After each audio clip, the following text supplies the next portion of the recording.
Hi, hello, வணக்கம். ஒரு நல்ல விஷயம் நண்பா. நாம் ஏன் ஏழையாகவே மாறி போகிறோம் தெரியுமா? நாம் செய்யும் சில பழக்க வழக்கங்களால் ஏழையாகவே இருப்பதற்கு அவகாசம் இருக்கிறது.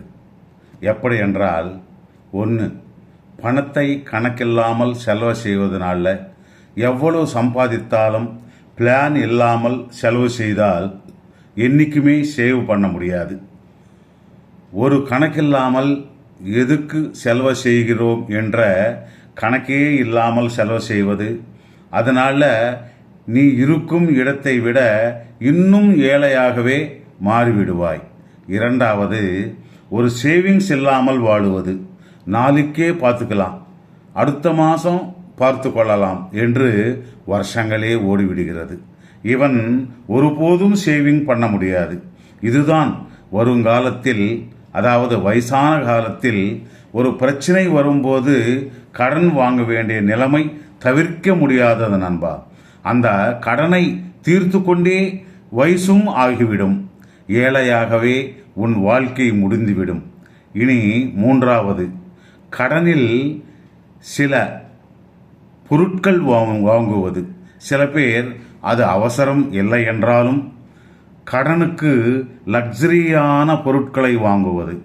ஆடம்பரமான வாழ்க்கைக்காக அனாவசியமான பிரிஸ்டேஜுக்கு போய் கடன் வாங்கி அந்த பொருட்கள் இஎம்ஐயில் வாங்கி மாதம் அந்த இஎம்ஐ கட்ட முடியாமல் அழுது கொண்டு இருப்பார்கள். அந்த சமயம் பார்த்துதான் ஏதாவது ஒரு முக்கியமான தவிர்க்க முடியாத உடல்நலம் குறைவு வந்து அந்த இஎம்ஐயும் கட்ட முடியாமல் போகிறது. இப்படித்தான் தலைவலி விலைக்கு வாங்குவது. எல்லாத்தை விட முக்கியமானது, புது ஸ்கில்ஸ் கற்றுக்காமல் போறது. இந்த ஜாப்பு போதும்டா, இது சரியா போகும் என்று நினைப்பது ஒவ்வொரு முறை ரொம்ப ரிஸ்க் ஆகிறது. புது ஸ்கில்ஸ் கற்றுக்கொண்டால் சைடு இன்கம் என்பது உருவாகும். ஒருவேளை ஜாபு போனாலும், இப்போ எந்த ஜாபும் பர்மனெண்ட் கிடையாது. அந்த நேரத்தில் இது எவ்வளவோ உபயோகமாக இருக்கும். ஐந்தாவது, ஹெல்த் நிர்லட்சியம் பண்ணக்கூடாது. ஏனென்றால் பலகீனமாக இருந்து ஆரோக்கியம் கெட்டுவிட்டால் உன்னால் ஆட்டோமேட்டிக்காக ஜாப் செய்ய முடியாது. அதனால் மெடிக்கல் செலவுகள் அதிக பாரமாக மாறிவிடும். அதனால் ஆரோக்கியத்தை நன்றாக பார்த்து கொள்ள வேண்டும். கேவலம் தலைவலி வந்தாலே ஆயிரக்கணக்கில் செலவாகிறது.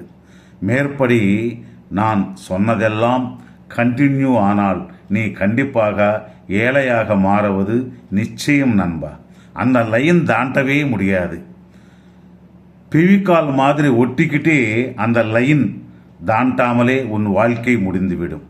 ஏழையாக பிறப்பது தப்பில்லை, ஏழையாகவே வாழ்வதுதான் மகா தப்பு.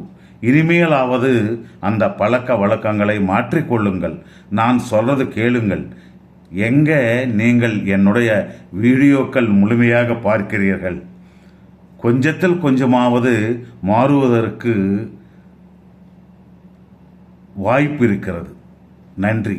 மீண்டும் நாளை ஒரு நல்ல வீடியோவுடன் சந்திப்போம். ஜெய் ஹிந்த்.